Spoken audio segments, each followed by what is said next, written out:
In the 15th century, at the time of Pesach every year, the Jews would be accused of kidnapping and draining the blood of a Gentile child to mix his blood into their matzah, their unleavened bread. To make this accusation stick, Christians would hire a man to take a poor homeless child, murder him, and plant his body somewhere in a Jewish community under cover of darkness. On one particular evening, on the 15th of Nisan, when Rabbi Judah Loew was about to enter the world, his mother ran into complications during his birth, and Jews hurried outside to fetch a midwife to help with the labour. During this time, one such murderer was walking past, carrying a large sack with the body of a child, aiming to plant the body and then report it to the authorities. The Jews came across the perpetrator and recognised him and tried to catch him, and the chase drew the attention of the night watchman. Seeing the man running while carrying a sack with people pursuing him, the night watchman caught him red-handed. That Pesach, the Jewish community was saved. So began the life of the most extraordinary rabbi of the medieval period, whose life echoed the same blueprint of that miraculous night. By not only dedicating his life to the preservation of the Torah, but to the preservation of the Jewish people as well. So join me as we look into the life of Rabbi Judah Loew ben Bezalel.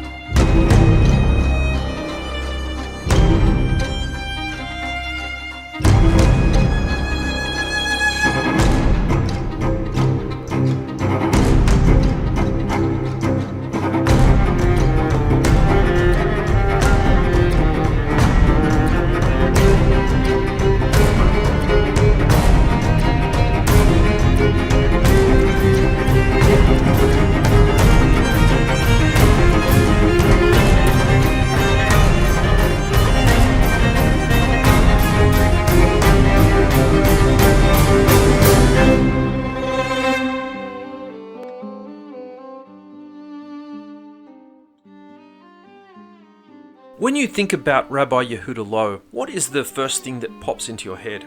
If we're being completely honest, it's this big guy here, the Golem, that pops straight in there. It's understandable, it is an intriguing story, and if you go to Prague today, you won't get very far without something related to the Golem popping up right in front of you in broad daylight.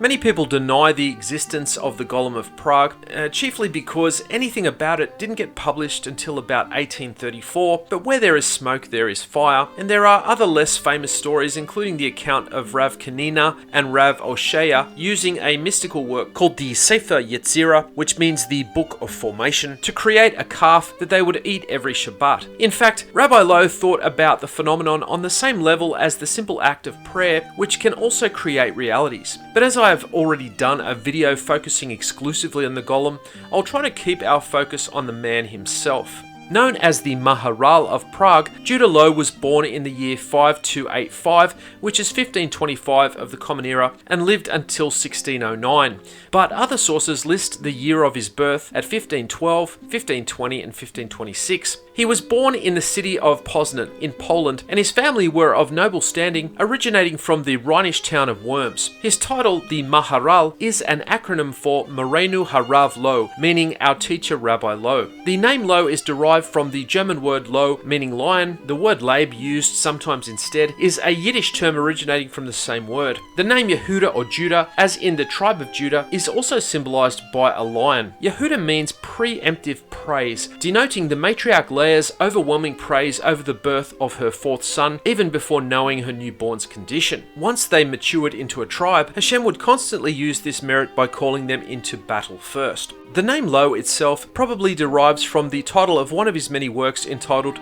Gur Haryeh al HaTorah, meaning young lion commenting on the Torah. The name Bezalel means the protective shadow of Elohim, no doubt connected to his protective nature and the lengths he was prepared to go to in keeping his community safe during the time of vicious blood libels. Blood libels at this time were so bad that some Jews were recorded as going into cemeteries and digging their own graves, enabling them to at least know after they were found that they were most likely going to be buried after they were slaughtered. Rabbi Judah Loew's prayers to protect his community must have been so intense that the city of Prague itself, where he resided for many years, became one of the few European cities to escape large-scale destruction during World War II. In fact, his synagogue, originally built in the year 1270, survived the First and Second World War, several great fires and flooding, and is still standing today in all its medieval Gothic splendor, and is the oldest still functioning synagogue in Europe. Many people mistakenly call it the Old New Synagogue, even in published literature, tourist brochures and the like, but the name Old New Synagogue is derived from the Hebrew expression pronounced alt-nay, meaning on condition. However, in Yiddish this expression means both old and new. The story is that two angels bought two precious stones from the Holy Temple in Jerusalem to be used in its construction, but on condition that they be returned when Mashiach arrives. Now let's get back to the man himself. At the age of 12, the Maharal went into a yeshiva in Poland and studied under Rabbi Yaakov Polak. After Polak left the country, he spent 2 years wandering from place to place and then went into the yeshiva of Rabbi Yitzhak Clover and learnt together with Rabbi Shlomo Luria, known as the Mahashal, and Rabbi Moshe Israelis for 3 years. Altogether, he spent about 20 years studying before he married his wife Pearl, who gave him 6 daughters and 1 son. His wife was the daughter of a wealthy merchant, which allowed him more time to devote himself to Torah scholarship. The Maharal's wife, Pearl, was a brilliant Talmudic scholar in her own right. She helped her husband write some of the responsim and arrange and edit his literary works. The Lubavitcher Rebbe of blessed memory wrote of this woman in his memoirs saying, "Now even Pearl could feel free to sit and study. Every day she had a lesson with her husband, and not only did they study Talmud and Halacha together, but also ethics and metaphysics. She used to say about herself that since she was 8 years old, not a day went by that she didn't study for at least 5 hours. After she married the Maharal, many people would send him halakhic questions, and it was she who would read out the questions to him and then write down his replies. She arranged and edited all the Maharal's literary works. It is told that in at least 8 places she found errors in her husband's writings, and these were errors in quotes of the sages or the commentary of Rashi." End of quote. Though Rabbi Loew looms large in Jewish culture and law, the woman behind him has largely been lost to history. According to an account retold in Sefer Niflot HaMaral, an early 20th century collection of tales about the famous rabbi, and it tells the story of how Reb Shmelk Reich, Pearl's father, a wealthy respected figure who arranged for the marriage between his daughter and Rabbi Loew to a then promising 15-year-old Torah scholar. Young Yehuda headed off to yeshiva to learn, and in the meantime, Reb Shmelk's fortunes reversed, unable to pay a dowry for his daughter to wed. 3 years after the marriage was arranged, Reb Shmelk wrote to his son-in-law-to-be, letting him know that seeing as he could not afford a respectable dowry, the young man was freed of his commitment and he didn't have to marry Pearl after all. The young man would not hear of it, writing back that he would wait for assistance from on high. Reb Shmelk's fortunes didn't turn around, yet Yehuda continued to wait and wait and wait. The righteous Pearl decided to help her parents out by opening a small bakery and selling bread to support her family. She worked in the bakery for 10 years while her betrothed continued to learn Torah, waiting for the day he could marry his beloved. Then, war broke out. A horseman galloped up to Pearl's shop, spearing a large loaf of bread that was sitting out. She courageously ran after the horseman, pleading with him not to steal the bread, explaining that her livelihood and those of her aging, impoverished parents depended on income from her shop. The horseman argued that he had no money, not even enough to pay for the loaf of bread. Instead, he offered an extra saddle blanket that he picked up from another soldier, violently throwing it at her and riding away. When the frightened Pearl calmed down and went to inspect the blanket, she found it was surprisingly heavy. So heavy, in fact, that when she picked it up, it ripped and gold coins came tumbling out. She promptly gave the riches to her father, who used them for the dowry, and after more than a decade of waiting, Pearl and Yehuda were married.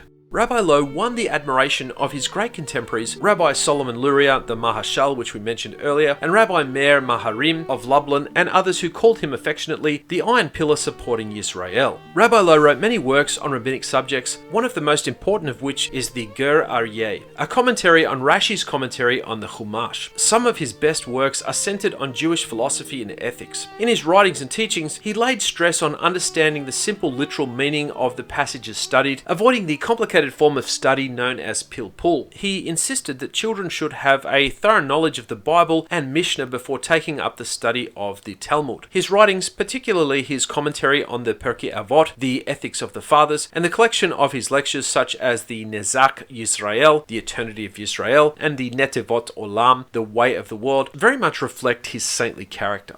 Anyone who takes on serious research into this rabbi can very likely bring with it an extra merit of salvation to this person. How so? Well, One particular man, Rabbi Yitzhak Huntner, who wrote a work called the Pachad Yitzhak, which was heavily based on the teachings of the Maharal, found himself and his family trapped on a plane as hostages on the 6th of September 1970 after it was taken possession of by terrorists. During that time, in a gathering held on the 18th of Elul, the Lubavitcher Rebbe spoke at length about the hostage situation, stating that the hours that Rabbi Huntner toiled over the teachings of the Maharal, whose yahrzeit was that very same day, should stand him in good stead, and it should be like it was for the Maharal when he brought salvation to the Jews at this time, said the Rebbe. And then he went on to say, if salvation could come naturally, then that would be fine, but that if a miracle would be needed, then that too would be fine. And lo and behold, Rabbi Huntner and his family were miraculously released. A little time after the incident, he paid a special visit to the Rebbe to thank him for his prayers. So studying the Jewish sages could one day very well save your life. Thank you again for joining me on another episode of Insight into the Jewish sages. Bye for now.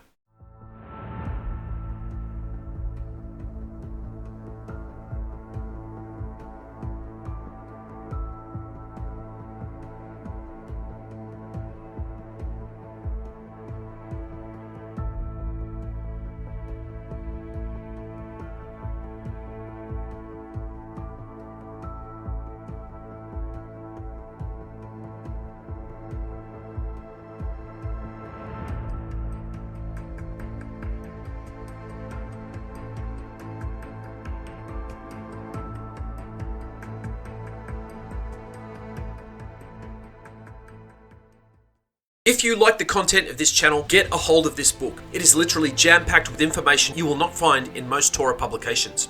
Its pages include topics like the fable of the money-hungry Jew, the lie that propelled the Holocaust, the real root of anti-Semitism, rightly dividing Mashiach, which contains startling truths about the Messiah you will not read anywhere else, Judaism in the New Testament, updated information about the creation of the Golem and the false Messiah, the commandment to wage war, the truth about the Shield of David, a compendium of all the false teachings in the Messianic movement to help you navigate what is truth, biblical capital punishment, and why you should be frightened of sinning, the significance of the land of Israel, the obligations of the student, the eye in the triangle, sanctified sex, how to think like a Jew, and much, much more.